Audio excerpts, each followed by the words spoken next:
I just love to create. I love to inspire. Let's see what crimes were caught on Twitch. Off the top of my head, can I think of any crimes? Turkey, the Turkish community on Twitch was recently just caught in a massive scandal of money laundering through Twitch bits and donations. That's probably on here. What else? CSGO Lotto, would that be on here, you think? Twitch started off as just a Prime TV. Raptor. A man strapped the camera to his head and would live stream everything that happened to him 24/7. Eventually, the site grew and welcomed people from all over the world to I live used to stream on The Justin company had TV. name change, which we now know as Twitch, and in 2014 was bought out by Amazon for $970 million. First thing I want to do is talk about the horrible Twitch staff. Now, it's very known that Twitch has some, let's say, biased staff. Coming in hot. Like a female streamer gets banned and then unbanned within the same week, whereas God a male damn. gets banned for the same thing, if not something less harmful, and end up getting permanently banned. This has been proven time and time again, with the most recent case being about Narcissa Wright, a Twitch streamer that literally tweeted out, Wright. "I want to kill myself and shoot people at Twitch headquarters." That story Ha, ha, is ha, very ha, ha. sad, Who was honestly. banned, and then what do you know? Unbanned a few days later. I mean, if you ask me, that should have been a permanent ban, but no. We see in this tweet here that they're reducing her ban, and basically, you know, she got unbanned, is what I'm trying to say. Point is, Twitch, I see where your bans come, I see where they come from, but it's like, to me, Here's the bits, Alex. it's just like this situation, shoot people at the Twitch headquarters? Should be a permanent ban. Now, why? Are the Twitch staff just full of simps? Yeah. And in all honesty, it does seem like Twitch has favorites. Sometimes the reasoning for people getting banned is so stupid, but then if a female does it, again, this is not every Now, single correct me if thing. I'm wrong. Wasn't she rebanned after being... Or... Wasn't she rebanned after being unbanned and then banned again? I'm pretty sure they did correct that mistake. The whole Narcissa Wright story is extremely sad, though. That situation is horrible. I don't think many people know like the whole lore behind Narcissa Wright, but it's a honestly really sad story. Tell it? I can give the cliff notes. Back in the early days of Twitch, really Twitch was built on the back of speedrunning for a little while, like Siglimic, Cosmo Wright. Really the two of them were like pillars of streaming content on Twitch, and started to really get a lot of headlines, and then eventually ADGQ was rolling around, AGDQ started popping off. Cosmo Wright was a prolific speedrunner in Zelda games, Wind Waker, Ocarina of Time, all of that. And then over time, started to lose interest in speedrunning. I remember, I think it was 2016, Cosmo Wright entered into a Nintendo-sanctioned competition with a guy named John Numbers, where they were playing Mario Maker as a contest. And Cosmo Wright got blown out and didn't really return to streaming after that, if I recall correctly. And then after that, Cosmo Wright's mental health seemed a little spotty from what people were seeing. Eventually, Cosmo Wright transitions into Narcissa Wright, and from there, the streams that she would do were really focused on like really negative things, and it was very like a toxic environment. Eventually, Narcissa stopped streaming for a while, and what I understood is that she just outright stopped altogether. And then she posted that tweet about wanting to kill herself, and then the Twitch staff, which obviously turned a lot of heads as like, hey, what the fuck is this? So that's where the story's at. There's a lot more nuance to it, but that's kind of like the Cliff Notes breakdown. That whole story there, a lot of like sad and unfortunate things happened along the way. But since I was so big into watching Siglimic, Cosmo, that whole community of speedrunners, it's something I actively followed for a really long time. Stephen Heyman. On August 31st, 2018, Stephen Heyman I don't and recognize John him. Pietro, I hope I said that right, were on their way to Dragon Con, a convention made for gamers, comic Is that a real thing? science fiction fans, and more. Sounds like a Stephen joke, was like streaming Dragon the whole D's thing. nuts. This is called IRL streaming. In Atlanta, Georgia, a man is seen approaching John and pins him to the ground. We can't see much, but we do get a full view of what the man looks like. JP, just let go. JP, just let go. What the fuck is happening? JP, just let go of it. JP, just let go of it. Wow. Jesus Christ. You can hear Well, that Tim was awfully repeatedly calm. say, JP, just let go. And this is due to what I'm assuming is John not wanting the man to take his camera, which the man did end up stealing. From the reports I've read, Wow. it seems like the man was never caught. The YouTube comments were full of L friend, this dude is such a bad friend, and comments like that. But honestly, that was the best thing to do. You don't know if someone is carrying a knife or a firearm, and your life really isn't worth getting killed over something as simple as a camera or your wallet, when you could just Love how the dude reorder all didn't your help. credit card. Bro, you're not gonna just give up the camera. Everyone shits on Dale Brown for giving like survival advice for how to like survive in an intense situation and disarm the attacker, and you guys give him shit.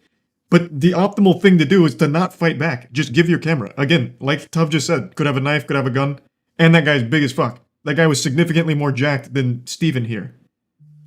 Just give up the fucking camera. Like, I guarantee if this guy did fight back and got his ass beat, people would give him much more shit anyway. Or he could have lost his life over it for a camera. The police officer explains the call and asks Mr. Big for his name. Mr. Big explains that he doesn't need to give him any sort of information. Oh boy, he and went it's full honestly Reddit. a pretty long and petty back and forth from both of them, up until the cop places Mr. Big under arrest. I would say wrongfully place him under arrest. I mean, he did have his right to not say anything. Cops can always arrest you based on suspicion. You know, it didn't seem in the clip like there was any suspicion of anything other than just the way Mr. Big was acting. Anyway, so Mr. Big gets arrested, right? They leave and they close the door. So a few minutes after the arrest, the door opens and reveals a neighbor, presumably the one that made the complaint, walking in and stealing a pair of shoes and a headset. What? He then returns and steals what seems to be his phone and a watch. I tuned into Mr. Big's Twitch page, and to my No. surprise, he still streams. Well, he took a break and is back and averages about 5 to 10 viewers. That's so I decided to ask fucked. him a couple questions. What and a he was galaxy nice enough to brain answer. scheme, Make sure though. to show him some love and make sure to tell Fucking him I sent supervillain him. mastermind. Yeah, I'm a YouTuber. Yeah, he was charged. Oh, He was nice. a career criminal, man. Had a lengthy criminal history. I think he did 3 years for that shit. I tried looking his name up in like a Washington police directory or something. I checked a lot of websites and I did not find a Jeremy Frost ad. Not that I don't believe you, Mr. Big. It's just that I would have liked to pull up his mugshot. RickyBot. RickyBot was a 43. I don't know this one either. Streamed himself playing Pokemon Go. Oh, yes, I do. Yes, I do, Pokemon Go is a actually. mobile game which requires you to go I do know this outside one. in order to catch since the man stole 3 cell phones and the camera itself. RickyBot was taken to a local hospital with a laceration on the side of his head and a swollen right cheek. That same night, Ricky put out a series of tweets reading, "I got mugged playing Pokemon Go in Central Park. Still talking to police and will go to the hospital soon. My jaw is a mess. Thanks all. My Twitch account got suspended. Literally insult to injury." Yeah, that's another fucked up thing that Twitch used to do. I don't know if they still do. If a crime gets captured on stream, or like something like that, I guess, where you get your ass beat on stream, they just ban the account outright, which is weird. I remember there was that guy who was involved in a hit and run while streaming. At least I think it was a hit and run. Oh no, there was a streamer who, while streaming IRL, accidentally captured like a shootout. I think it was like a guy shot at a car on his stream, and the guy got banned for it. It's really like a weird policy they have in that department when you capture something like that. That's technically against TOS, but you had no control over it, and it would also be good evidence. So I don't know why they'd like take it down. But yeah, that was something they did for all of those kind of cases. I remember that. I don't know if they still do though. So Yeah. if I'm streaming, right, I have a malicious friend for some reason in my house, right? He comes in, says a slur, runs out. I'm getting banned, right? I hate it. I hate it so much. And this poor man got pinned down to the ground and robbed. And Twitch is like, oh, nah, that's violent. Take it down. It's like, there's a lot of stuff about Twitch that Yeah, rubs me that the wrong policy way. is Anyway, terrible. In That case is you're wondering that is how bad. Ricky is doing now. How do they justify it? Because I know they even put out a statement about it. I'm kind of curious. Where can I find those guidelines? Again, I don't know if they still do it though. But where can I find it? Because I'm curious what they did to defend it. They don't want people faking it for clout. I remember bits and pieces back with the guy who captured a shooter on stream. I think they said something like, "We're doing it to keep the VOD private for everyone involved and sharing it with the police or something." Thanks for your subcatamon. I don't remember. If I could just remember what that case was, I'm sure I could find their tweet about it that clarified. Does anyone remember what it was? Because it was a pretty big one. That one got mainstream attention. A streamer had captured like a shootout on stream on Twitch. It was valuable information for the crime, and they banned the account, which then made it inaccessible. Was it North Hollywood Shootout? Man, what the fuck? This was 1997 North Hollywood Shootout. I remember that. This was not Twitch. Fucking asshole. That one, though, changed law enforcement drastically. So, this is totally unrelated to anything we're watching here with the Twitch crimes. This shootout is fucking crazy. So, 2 robbers were armed to the teeth, like full-blown juggernaut from Modern Warfare 2. Oh, pull it up, Jamie. And they robbed a store. And the police showed up, and they just started blasting. Like, the guy's full auto, just letting it all hang loose. Oh, it was a bank. They robbed the bank. Yeah, that's what it was. Robbed the bank, just blasting. And the cops were shooting back, but their handguns weren't powerful enough to pierce their armor. So they couldn't actually stop them. They couldn't actually prevent them from leaving or doing anything. So they just kept walking away, taking bullets from the police while firing back. The police got so desperate for firepower, they started, I believe they raided a nearby gun store for like shotguns and other items, and as well as like just trying to find anything with a higher caliber. And it was such a long, drawn-out shootout that post North Hollywood Shootout, they started arming police officers much more heavily, like more firepower in their vehicles. It was crazy. The whole thing was captured on helicopter. In fact, the only reason it even ended is because one of the officers got a lucky shot on one of their ankles, because their ankle was slightly exposed, so they hit his ankle, he fell to the floor and knew he was going to be killed, so he took his own life. And then the other one, I think, got really desperate and just started walking at them or something like that. It was something like that. It was crazy. It was fucking crazy. The most notorious of all daring robberies unfolds here in North Hollywood, California, as 2 men dressed in black and armed with AK-47s storm a local bank. 5840, requesting assistance. We have a possible 211 in progress at the Bank of America. Bank of America. All activity north of Kittredge. We have shots fired.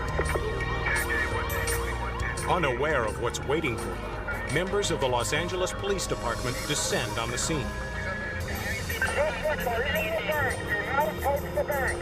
Officers surround the building.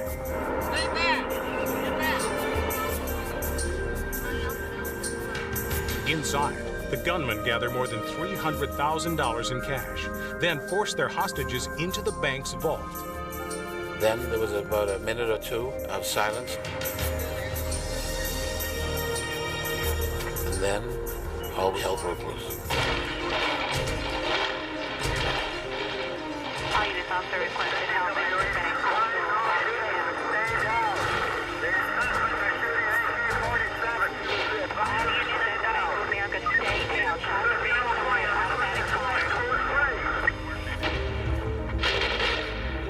As the LAPD returns fire, they make a frightening discovery.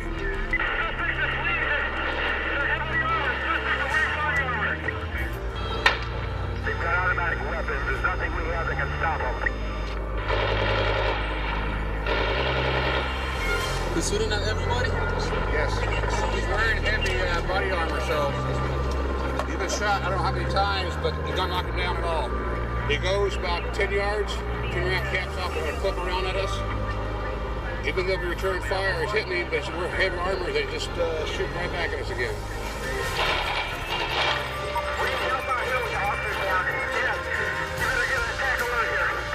Any unit know how many officers are down? We have one.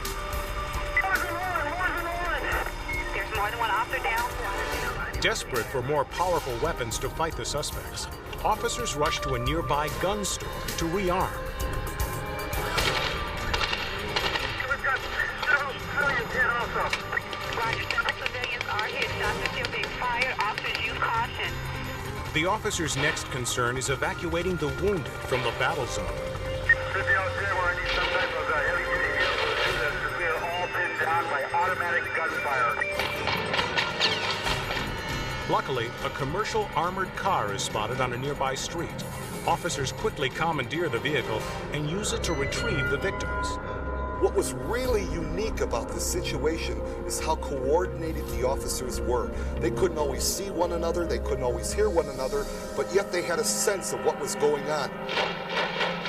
By now, more than 100 officers are involved in the battle.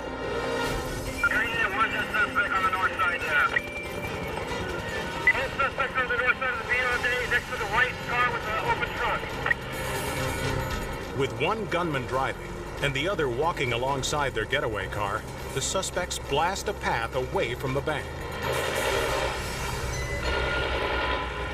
Unit advised the suspects are on the north side of the BFA. They don't have body armor on their legs. Shoot for the legs.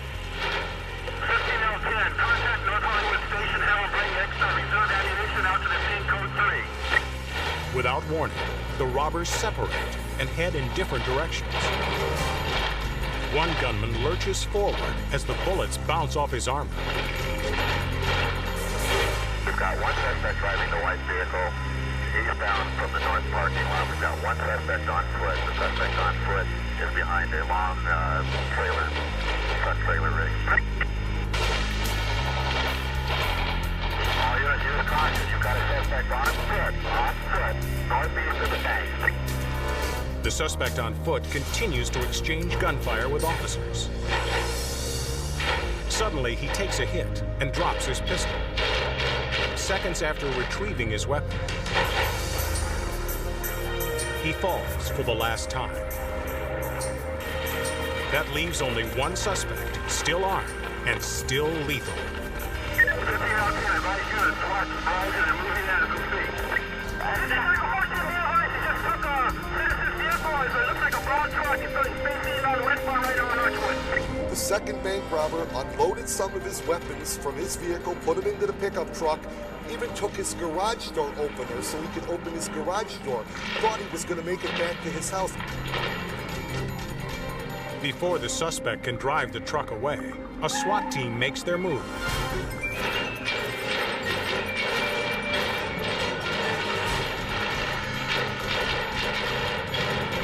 You're saying this can't be going on. This is stuff that's in the movies. This can't be going on. But you know what? Reality is a whole lot stranger than fiction.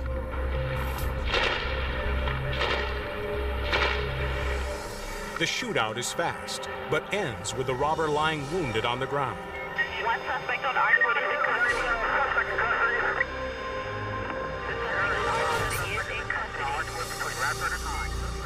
The suspect later dies from his injuries. But the outcome could easily have ended in tragedy for the bank hostages and police. The gunfight lasts a total of 44 minutes. More than 1,800 shots are fired, with bullet holes discovered up to a third of a mile away. But all make full recoveries. Amazingly, the only fatalities are the two gunmen. 17 officers are awarded the Medal of Honor for their bravery.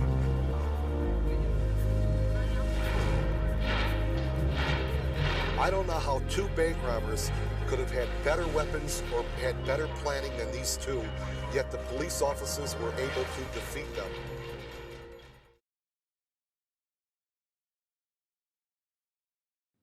Thanks the Prime, Megalodon.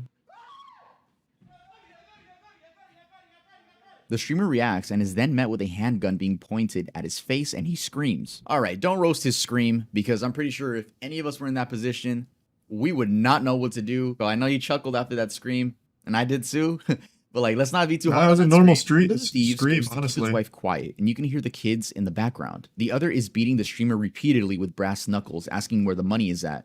The streamer How do people think it's fake doesn't then? have any money, but eventually I did find the name of the streamer, and that's TMoneyFG. It seems he doesn't stream anymore, and I couldn't find a YouTube channel, unless it's the one with 1 subscriber, but I doubt it. I also Could found be. his Twitter, and it's extremely botted. 16,000 followers and no likes on his recent tweet. Yeah, a little bit weird. You would think that if he faked this, he would at least gain clout from it. And if he faked it, I don't know if he would scream like that on purpose. Plus, why would you put your kids through something like this? I mean, I don't think it's a lot of fake. people were assuming that the wife set him up because she was too calm. That was stupid too. You can tell she's trying to stay calm for the kids. Seems like a weird is thing this to real? fake Is this if you don't fake? even I stream really anymore. can't tell. The video looked. Ah, someone found it. Found the streamer you're asking about. Look up Bees on My Head TV carjacking. He was banned for getting carjacked while viewers were trying to use the VOD to find the guy who robbed him. Twitch came out and clarified their policy in response, stating that streamers are responsible for anything shown on stream. That's exactly what I was thinking of. A carjacking, not a shootout around cars. You're absolutely right. Did he ever get his account back? Because this is like really a hardline stance Twitch suspended his account for behavior caught on camera and has since informed the streamer he won't be getting it back anytime soon.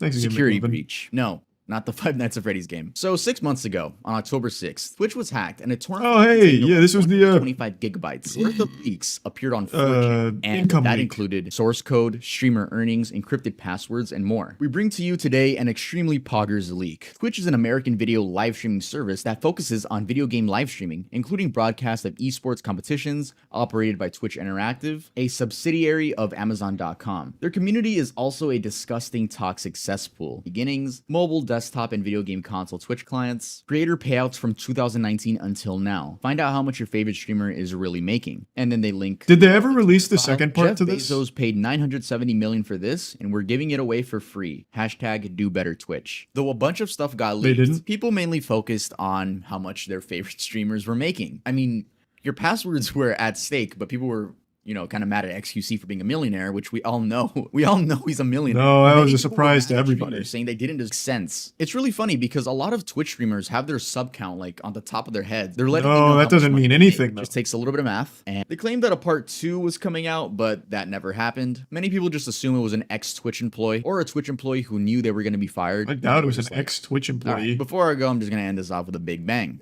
I'm sure you guys remember the whole Save the Kids thing. Who could It seemed like forget? when crypto was, I wouldn't say at its peak. I would say at its peak popularity within the internet culture, there were a lot of influencers really taking advantage of this. This doesn't even count the NFT thing, right? This is crypto. Crypto and NFTs are very similar, but they are different, right? You buy Shitcoins NFTs with versus crypto, crypto is NFTs. just crypto. Shit There were a art. lot of influencers promoting a bunch of scam coins, and once their fans would like buy the coins, they would quickly just take all the money, dip, leave the coin with no value. I mean, even Aiden Ross admitted to doing this. Chat, by the way, that MILF token Oh, shit that you yeah, want back, this one. I already told you guys don't buy that shit. I got paid a bag to do that shit. Like, I don't give a fuck. How many of you guys actually bought it? Oh my god. Which was Ice Poseidon. Now, Ice Poseidon used to be a very popular Yeah, Twitch we streamer. know this In case one. you guys haven't heard of him, he's very popular for getting swatted. Yeah, that's what he's known for. He once got swatted on an airplane. So I actually don't know if I'm allowed to watch his story on Twitch. We all know this one though. He openly admitted to stealing, what was it, 500, what was it, $300 or $500,000 from a shitcoin that he was pumping. Just very open. Watch it? I'll just explain it. I made a whole video on it when it happened. Ice Poseidon was pumping a shitcoin. Somehow his community bought into it. He ran away with 300 to 500,000. I don't remember what number it was, but it was somewhere in that ballpark. And he then went on CoffeeZilla's channel and openly said, yeah, I took the money. I was worried the coin was going to lose some value, so I thought I might as well take the money before it hit zero. And he was just very open and honest. And then CoffeeZilla said, hey, why don't you just give the money back since you still have it? I see it in your wallet. You could give the money back. And he said, I could, but I don't want to. Yep. He's fucking crazy. Make sure to smash that like button and thumbs up, ring the bell, tell your mom I said hi.